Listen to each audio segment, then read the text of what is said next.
This is the Bahamas Tonight, Northern Edition.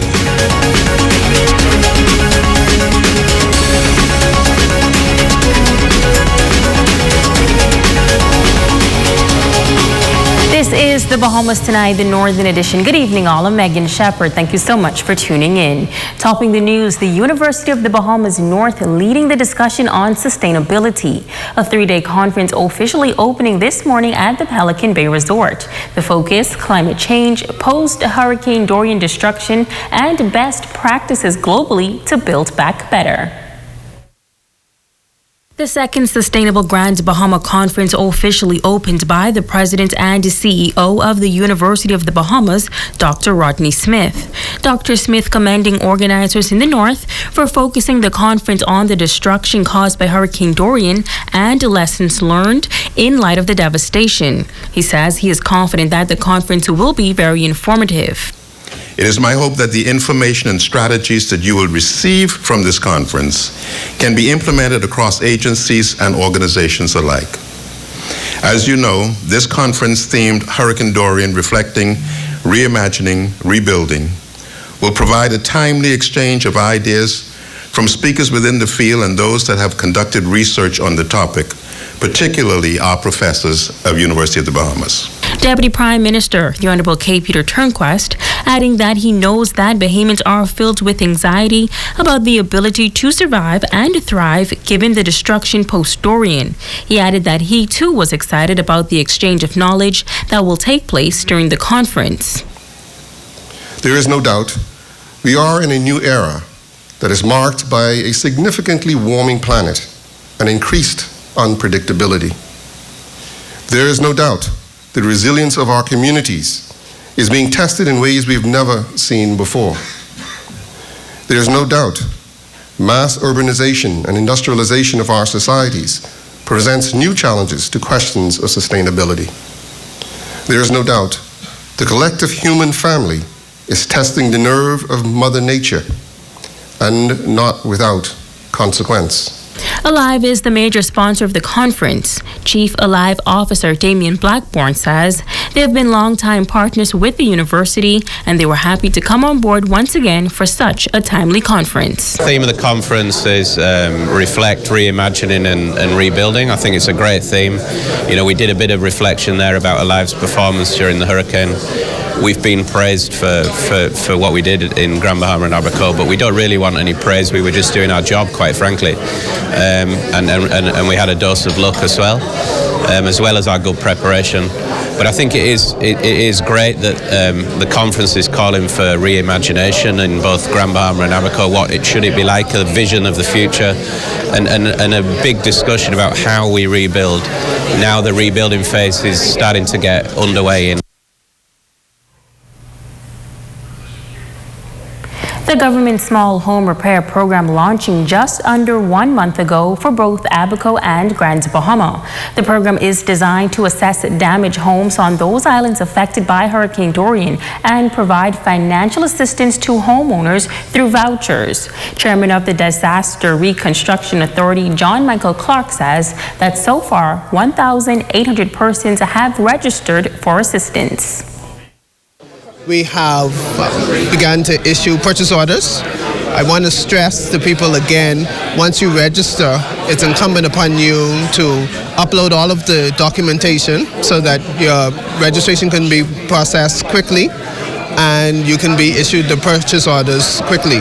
Our target is, we are in a position where over 300 persons in Grand Bahama qualified to receive purchase orders now, so we're working to get all of that information out, and it's been working quite well. Clark says they are also working on a mobile unit so that more persons can register. He's also encouraging persons whose homes were totally destroyed to sign up online for Dome Home Assistance. For those that have totally destroyed homes, we are encouraging you to register as well, and in the registration, please put that you want to apply for a temporary home solution, which, as you know, is a dome. Some should be on the way to Grand Bahama now. I could confirm the exact time, but some should be on the way to Grand Bahama. But we want to get some sense of the numbers that we're dealing with so that we can make sure the area is properly serviced. We have the keys now for the first 32 domes in the Spring City area for Spring City residents. There are additional 19 domes that have been constructed in Little Abaco, so there are a total of 51 domes, either complete or in construction. And the list that we've gotten from Abaco so far is close to 200. So we really want to get a handle on those numbers so that we can get out there and help as many people as possible. And now to concerns relating to COVID-19. The government says it will utilize the resources necessary to help minimize the risk of COVID-19 and ensure the safety of all Bahamians and residents. But there is growing fear of the coronavirus sweeping the globe. And now with cases identified in Florida, for some Grand Bahama residents, it is a reason for concern. Our Talia Hall took to the streets today to hear what residents have to say about COVID-19.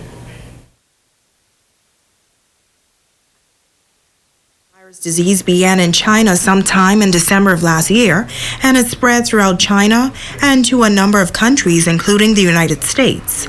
At last report, there were over 92,000 reported cases worldwide, with some 3,000 plus deaths. Several cruise ships and airline passengers have been forced to cancel trips due to the deadly virus.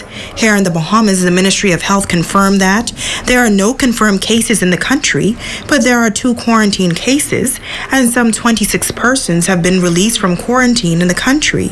As of this week, some cases have been reported in the state of Florida, which is only some 55 miles away from Grand Bahama. Well, here in Grand Bahama, some residents say they are not concerned about the virus and it will not stop them from traveling to Florida. It's not going to stop me from traveling. Why not? Because, I mean, you just got to keep washing your hands. It's the most sanitary thing, but just got to stay safe and travel. What we could do? We can't stop moving because of that. We still got to move. We still got to live. We still got to eat. We still got to drink. We still got to move around. Okay? So, the coronavirus, I don't think that should really stop us from moving. Absolutely, I'll travel to Florida. I mean, they have the flu in Florida today too, and 40,000 people die from the flu every year, so I don't see any reason why. I just have to be a little more careful. But this resident says she is not taking any chances. I'm going to stay put in the Bahamas. The Center for Disease Control and Prevention does not recommend that persons use a face mask to protect against the coronavirus. Only those who have been diagnosed with the virus and health professionals should wear the mask. And for those who do not have the virus, the CDC recommends everyday preventative actions, like staying home when sick and washing your hands with soap and water for at least 20 seconds. Yeah, I've been watching the news. I go to pharmacy, get light salt and stuff like that, but hey, it's part of life, it's reality. Like they say, you supposed to wash your hands on a daily basis, keep your immune system up, and get it going. You know what I'm saying? That's a daily thing. And as it relates to the Bahamas being prepared, Only go on what the government said, and they said they're prepared for it, so we hope that they are. And like I said before, I think it's a little bit more blown up than it really is. So hopefully people would understand that, things happen, and we can't control everything, but just be vigilant. I have a business that involves a lot of tourists. I have 3 different establishments where a lot of foreign people come in. And of course, my staff is taking the necessary precaution just to make sure we don't want to be, harmed by this disease that could actually be deadly here, even in the Bahamas. now if you have traveled recently and feel sick with a fever, cough, or have difficulties breathing, you are encouraged to avoid contact with others and to visit your local hospital as soon as possible. It's Talia Hall, ZNS Network News. Now to court news. 21-year-old George Anterio Willie of Pinders Point was taken before Magistrate Gwendolyn Claude in 8 Mile Rock Court today to answer to an attempted murder charge. He was not required to enter a plea and was remanded to the Bahamas Department of Corrections until April 27th for trial. Willie is accused of stabbing a male about the body earlier this week in the Pinders Point community following an alleged altercation. The victim is still detained in hospital. His condition is listed as serious but guarded. O'Brien Rackley, the young man who was arraigned before the court last December for attempted murder, was back before the court today to have the charge upgraded to murder. Reckley, 26, is accused of shooting 23-year-old Devontae Russell in West End a couple of days before Christmas. Russell was detained in hospital for several weeks and succumbed to his injuries early last month. In court today, Reckley was not required to enter a plea and was remanded to the Bahamas Department of Corrections until April 27th for trial. And coming up, find out how you can give the gift of life. That story when we return.